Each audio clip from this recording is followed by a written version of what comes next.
Okay, one more time. So let's consider the problem of college teams, college football teams that want to play together. So each team will play against another team, but we don't know who will win the game if the teams have never played against each other. And we would like to build a model. So the model is, in order to solve this problem, which team should play with which team next, to determine the final winner. So the what's called the old style model is a list of the teams. We can create a list, and the best teams put them in the top of the list, and the worst put them in the bottom of the list. Or we can design an algorithm to calculate the cost. So if we order the teams in particular order, there is a cost that we would incur for playing the teams in that order. So every list will have a cost. So we'll start with some list. We can order them by percent of days that they've won before, and then make an incremental cost improvements until that's no longer possible. So that's like a loop. We will continue looping to improve the costs until we can't loop anymore. So what this is showing? We have here 5 teams, A, B, C, D, and E.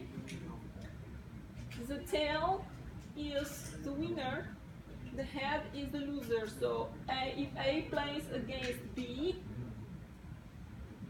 then A will win the game, because the tail of this arrow is here and the head is here.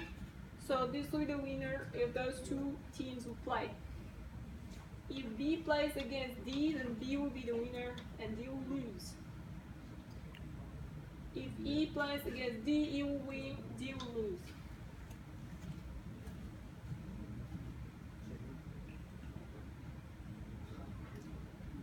If we create a list that looks like this, the cost is 4, because the list is incorrect, because if we are to follow this model, then A can play with B and that's fine, but next B needs to play with D and not with C. So we have to swap these two, because we don't have information for B and C. So these guys should not be playing next. We should swap them. So D is here. In that case, you would have, let's see, so D and E can play, but D will not be here because we swapped it, so the C will be here. So we need to swap actually 4 times in order to arrive to this model that we have, and that's why the cost of this list is 4. If we look at another list, that list is better, because we only have to swap 3 times. So we have A with B, B with C, that's the first swap. C with E, they can play. E with D, they can play. B with E cannot.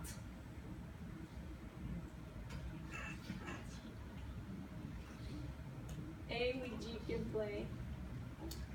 The ideal list, which would have the lowest cost possible here, is this: E, C, A, B, D.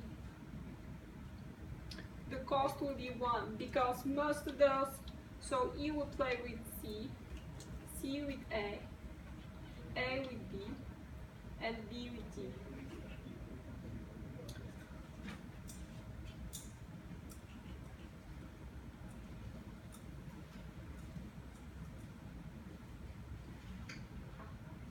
So the lowest cost is 1, but we cannot accomplish that by using just the adjacent swaps.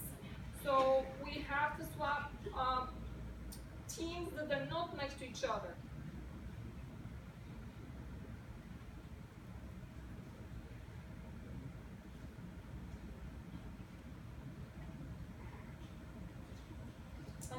way to do it is to give a power rating. So some variable x for the team x.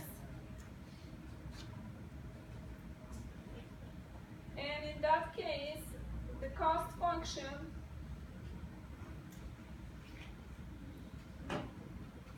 will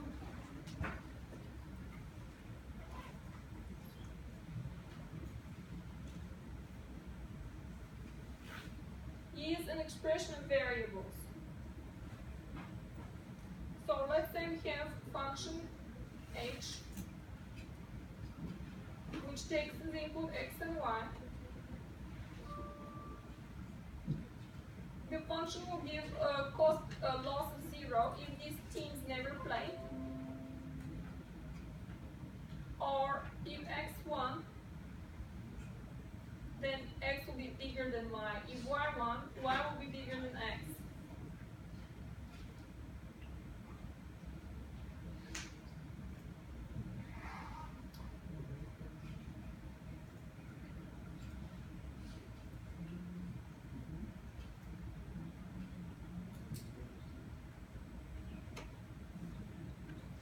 And if we have this kind of function, we can find the gradient of the cost of one or more variables, and then make changes to the variables in the direction of the gradient.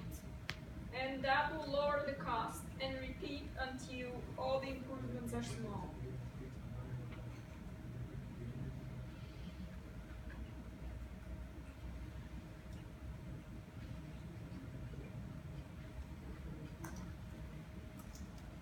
So let's consider another problem.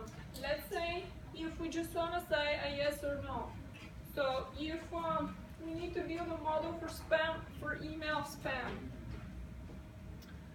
and we will search for particular words that are very likely to make the email to be spam, such as Viagra or Nigerian prince. And we will assign some cost weight of these words. So if this kind of word appears in the email, then it's a spam. So when the weights are in favor of the spam, there is no obvious reason why it is spam.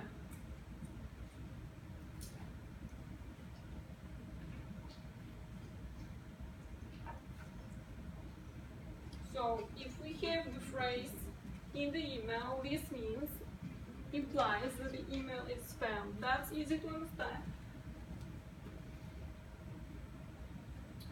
However, every email that contains this will be considered spam. Some of them are not really spam, even if they contain that.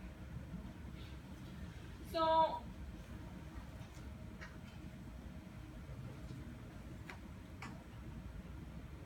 association rules can be used to determine that.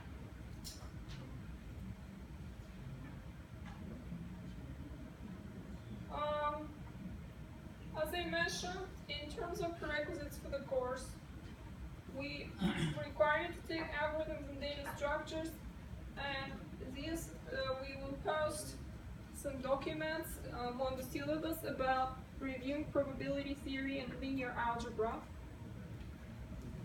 And we do expect you to have some knowledge of programming